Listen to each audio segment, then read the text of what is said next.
Hey, Andrew here for mynexttablet.com. Today with an unboxing of the Huawei MediaPad M5 Lite 10 and the Huawei M Pen Lite.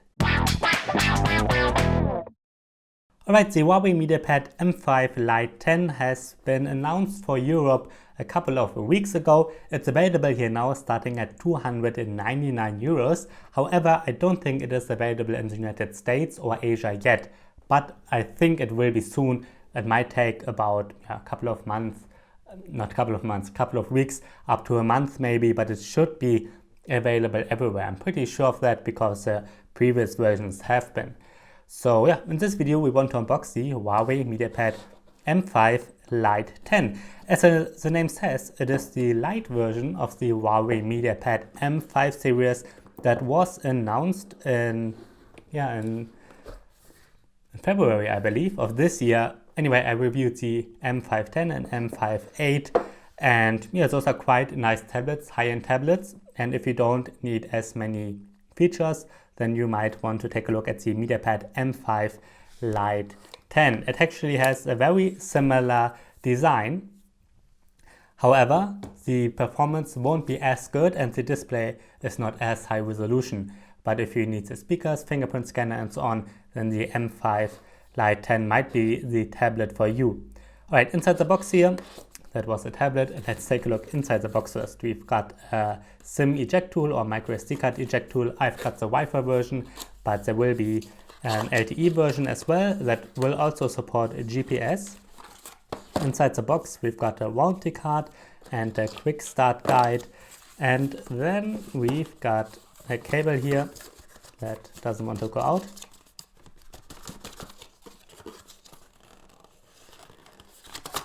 There we go. It's a standard USB Type A to USB Type C cable. So that's certainly nice to see that it is USB Type C. And then we've got the standard charger over here. Alright, let's put all of this to the side first. And then we can take a look at the Huawei M Pen Lite. As you might remember, there's the Huawei MediaPad M5 Pro that has the Huawei M Pen. And the M Pen Lite is very similar. However, the standard M Pen supports 4096 pressure points. They are all pressure sensitive, but this one only 2048 pressure points, so it's half pressure sensitive. But I'm not sure if I will notice a difference. Probably not, but maybe if you are a designer or something, then you might notice a difference. So this is the M Pen Lite. Looks very similar to the standard M Pen. As I said, it won't be as pressure sensitive, but for most people it should be fine because I believe most of the Wacom tablets for a long time they only supported 1024 pressure points. However, there is a AAA battery inside, AAA battery I believe. You can take it out here and that's pretty much it. It seems to be made out of metal, mostly, maybe a bit plastic on the top here, but it's certainly nicer to hold than, for example, the Samsung Galaxy Note S Pen, which is very thin. Obviously it fits into the tablet, which is great, but if you hold the Galaxy Note stylus for a long time, it's a bit uncomfortable, so it's nicer if it is a bit thicker, like normal pen. Alright, that is the stylus. We will take a closer look at it later and you can exchange the tip here. Alright, that's all of this, and now we can take a look at the tablet itself. And yeah, what do we have here? A 10.1 inch display that seems to be turning on already. It has a resolution of 1920 by 1200 with an aspect ratio of 16 by 10. Then we've got an 8 megapixel front facing camera, the Huawei logo, and a fingerprint reader on the bottom, which is certainly nice to see so that you can unlock it easily. And the main selling point about this tablet are the speakers. At least one of the main selling points, there are 2 on the top and 2 on the bottom. So like with the standard MediaPad M5, we've got 4 speakers in total. And that's certainly nice to see. On this side we've got a volume rocker and a power button. I'm not sure if they're made of metal, maybe they're plastic, maybe metal. Then we've got a little plastic bar here where we have the antennas and so on. Then we've got another 8 megapixel camera, the Huawei logo, And on this side, we've got a micro SD card slot, and the SIM card slot will be located here as well. And then we've got a USB-C port, and what's really nice is standard headphone jack. You might remember the MediaPad M5 series does not have a headphone jack, but we've got one here, so it's really nice to see. Alright, yeah, the build quality seems to be really good, seems to be almost identical to the MediaPad M5 series, and it is a bit better than the Huawei MediaPad T510, which has the same internal hardware, but it does not have the 4 speakers and not a fingerprint scanner and no pen support. I actually have the MediaPad T510 here. If you want to check out my unboxing, it's up already and the review will be up soon. I have my battery test running right now, so I don't want to mess with it too much right now, but yeah, the review will be up soon. And as I said, the internal hardware is similar, but this one has more premium features, 4 speakers, fingerprint scanner, and stylus support, and almost the whole body is aluminium. With the T510, we've got a bit of a plastic bezel. Alright, yeah, let's turn it on and take a look at the software. It's already turning on. I will set it up, then we take a look at the display, the software, and so on. Alright, I'm back. I connected the Huawei MediaPad M5 Lite 10 to my Wi-Fi, my Google account, and so on, and I already played with it a bit. And yeah, let's start with the display. As I said earlier, it's 10.1 inches and it has a Full HD resolution of 1920 by 1080. And I think on 10 inches, that's a pretty nice resolution. If you're holding it normally in front of you, everything looks sharp. However, it's Full HD on 10 inches. So if you're looking very closely, then you can see some pixels maybe even. Remember, almost every smartphone has a higher pixel density. And if you want a higher resolution screen, you can check out the normal Huawei MediaPad M510, not the Lite version. That one has a higher resolution screen. But otherwise, the screen seems to be pretty good. It's an IPS panel with good viewing angles, colors look nice, the contrast is good, and it's laminated, so there's no air gap between the touchscreen and the IPS panel, unlike with the iPad 2018, for example. And yeah, so the screen seems to be pretty good. It also seems to be bright enough. I'm not sure how bright it will be in daylight. I will certainly check that out in sunlight for my final review. Let's take another look at the fingerprint scanner. I set it up already and it works fast and precisely, just like on Huawei smartphones and other Huawei tablets. And in fact, the fingerprint scanner supports gestures just like smartphones and tablets from Huawei. I already set it up. You have to activate it in the settings. And with those gestures, for example, if you press once shortly, it replaces the back button. If you press longer, it replaces the home button. And if you swipe, it replaces the recent apps buttons. So that's why you don't see those 3 typical Android buttons here, because I already changed it to those gestures. Alright, that's certainly nice and works very well. I'm really used to that from other Huawei devices. Now let's take a look inside the device. Well, I will tell you about the inside. Inside runs a Kirin 659 octa-core processor with 8 cores in total. 4 of those are clocked at up to 1.4 GHz and the other 4 at up to 2.36 GHz. And yeah, together with that, we get 3 GB of RAM and a 32 GB internal storage. And that's the version that has been announced in Europe. However, on the website from Huawei, in the spec sheet, I saw that there will be a 4 GB RAM and 64 GB storage version. That's not available yet and hasn't been announced yet, at least not really. Yeah, so you might be able to get that in some countries and maybe everywhere in the future. I already did a couple of benchmarks. First of all, with the storage, before I installed everything, I took a screenshot, and out of those 32 GB are 21.91 GB free to use by yourself. And I ran a couple of benchmarks in Geekbench 4 on the single core test. It got over 900 points and over 3,600 in the multi-core test. And in Antutu, it got over 87,000 points. And those are much better than the Huawei MediaPad M3 Lite 10 from last year, and much better than the MediaPad T3 series anyways. Yeah, and pretty much better than most Android tablets, I believe, that cost under 300 US dollars right now at least. So that's pretty good. And the internal hardware is identical to the Huawei MediaPad T510 that I've been using for a couple of days already. And I played Players on a Battlegrounds on that one, and it runs smoothly on the lowest and medium graphics settings. So you should be able to play that on here as well, because the display, at least the resolution, and the internal hardware are the same. So that should run pretty good on here. If you want to play it in HD graphic settings, then you have to go one higher and go to the Huawei MediaPad M5 series.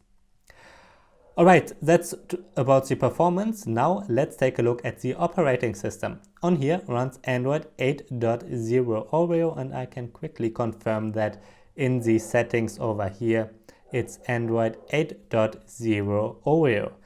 And on top of it runs the Emotion UI in version 8.0 as well.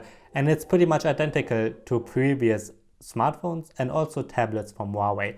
The interface looks identical to the MediaPad M5 series and pretty much to all predecessors as well. So there are a lot of customizations here. There are a lot of apps pre-installed. First of all, there's no app drawer here. Don't worry, you can get it back in the settings if you want to. Otherwise, all apps are installed onto the home screen. And again, in the settings, you can also turn on the gestures for the fingerprint reader. It's not set up out of the box. And as you can see already, there are a lot of apps pre-installed, several tools like calculator and so on. There are Microsoft apps, games, Netflix, children's corners pre-installed, Facebook and Booking.com, and I installed those benchmarks, and a lot of Google apps. There's also a tablet manager where you can go to the battery setting and then activate a power saving mode, and also something called smart resolution, where the resolution will be lowered a bit to save battery. So that might be nice. Also in the settings, one thing that's quite important, at least for me always with Huawei tablets, if you set them up for the first time, everything seems a bit too big. And if you go to the display setting and then to view mode, you can set it to small, which I did already, and then it looks smaller and I would say normal. So that's something that I always do with Huawei tablets. The MediaPad T510 did not have this view mode setting, but the M5 Lite 10 has it. So that is great. So that about the software. One thing about the 4 speakers, they sound really good. I already watched a bit of YouTube on here, and the speakers have a really good quality, especially for the price. So those 4 speakers might be worth it. I can't really show that in a video because I'm recording it with a mono microphone only, and it doesn't really represent it anyways. So maybe you can check it out in the store or something if the sound is important to you, but it's really good and certainly better than with tablets that only have 2 speakers, like the 2018 iPad and also the MediaPad T510. Speaking of watching something, you might remember that with the Huawei MediaPad M5 series, at the beginning, you were not able to watch Netflix in HD. That was fixed later with an update, and with the MediaPad M5 Lite 10, as you can see, full HD is running out of the box, no update is needed. If you ever want to test that on a tablet or a smartphone or whichever device, you can just open your Netflix app and put in test patterns, and then you can run a couple of test videos and they show you some data, and here they show the resolution. This is full HD, and that's the screen of the tablet, so that is great. Netflix works fine. Alright, let's take a look at the pen. This is the pen. I showed it to you earlier, and one thing that I noticed when I used it is that there's no button. I believe with the standard M Pen for the Huawei MediaPad M5 Pro, there's a button, and if you press it and press on here, there are some shortcuts similar to what Samsung is offering with their air commands for the Galaxy Tab S3, S4 and the Note series. But it doesn't work because there's no pen here. So I'm not sure if I will get it running for my final review. Maybe I will read through the quick start guide for the Stylus. By the way, you have to buy the pen separately. In Germany, I paid around 30 euros for it. Alright, otherwise, yeah, seems to be a pretty nice pen. It's nice and thick, not as thin as some other pens, and the pressure sensitivity certainly works. There are a couple of apps pre-installed for the pen, similar to the M5 Pro. One is My Script Calculator, and that is a calculator app, but with handwriting. So you already saw it a bit. You can do some handwriting here, and then it calculates the result. It can be complexer ones, and yeah, just calculates the result for you. So that's certainly interesting. Maybe not useful for everybody, but it works. Another app that's pre-installed is Nebo for Huawei. By the way, those apps, you can also get them from the Google Play Store. They're just pre-installed here. But I believe for this app, you have to pay. I'm not sure if you have to pay here because I didn't sign in anything, but I think it's included. Anyway, this is a Notes app, and you can have several notebooks and so on, just like with other Notes apps. The special thing here is that you can just write something. I will do it.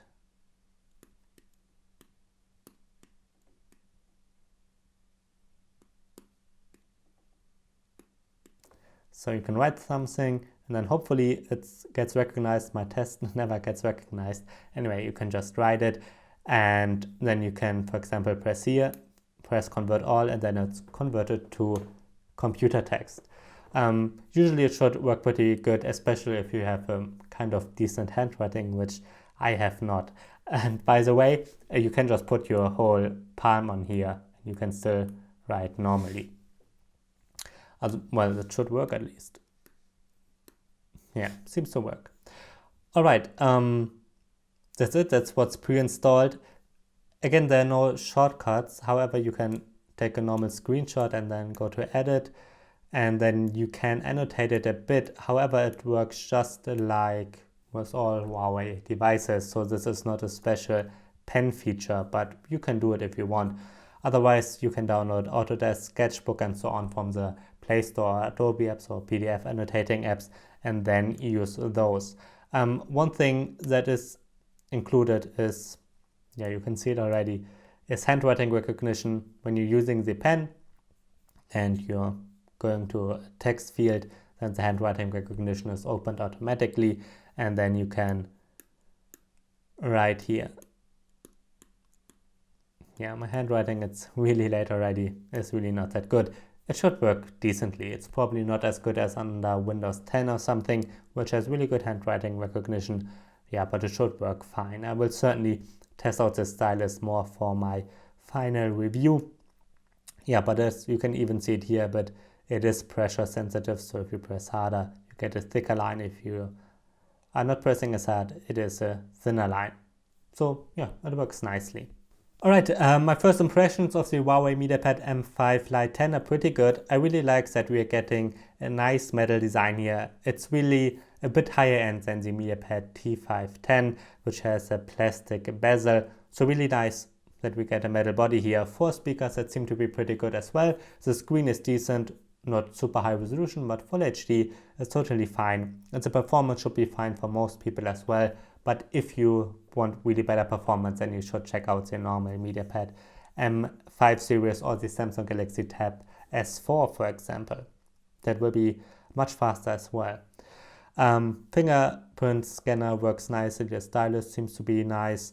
Yeah, seems to be a pretty nice tablet so far. Obviously, I have to review it more thoroughly.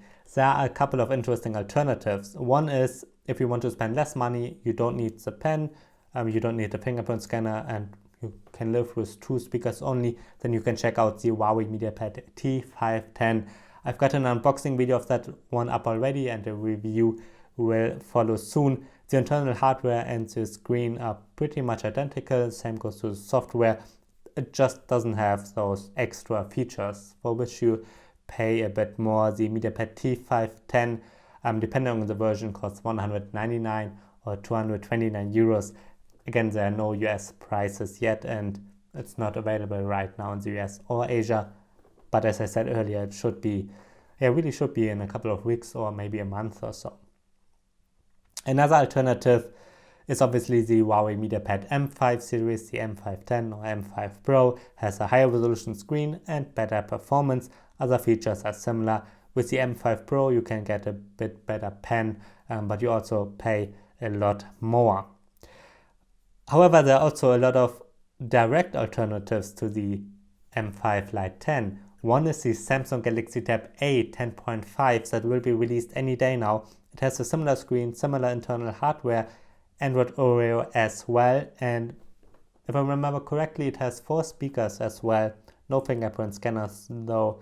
So yeah, it will be really interesting alternative to this one, especially since Samsung is a bit better with updates. Huawei is really not that great, especially what the tablet is concerned. Samsung is a bit better.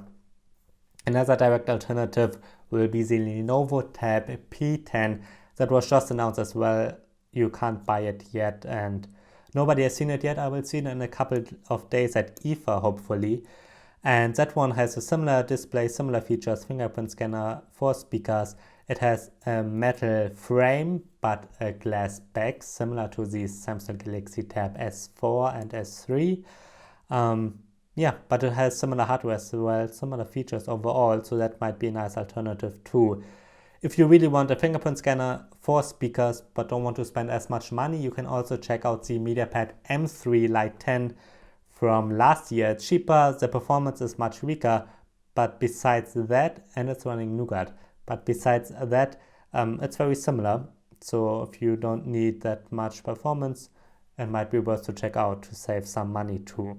Alright, I really have to start my review of the Huawei MediaPad M5 Lite 10 now and check it out further. By the way, this is only an unboxing, not a review.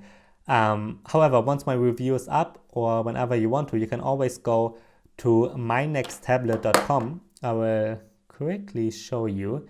And there I've got a section with tablets I'm currently recommending. And that one is always updated when I'm publishing a new review. Well, at least if that tablet is worth to go into the best section, under the best section. So I've got several lists with best tablets with keyboards, best Android tablets, best tablets with a stylus. And then I'm remembering the iPad 2018 is a really nice alternative to this one too, because prices are very similar, features are very similar. However, there the screen is not laminated, and it only has 2 speakers, but it's an iPad, and it will be certainly much longer up to date than a Huawei tablet is. That's very sad, Huawei. Yeah, anyway, if you are looking for tablets whenever you're watching this, just go to mynexttablet.com under the best section, and there you can check out my current recommendations. And yeah, I'm NJ for mynexttablet.com. If you have any questions, write me down below. Thanks for watching.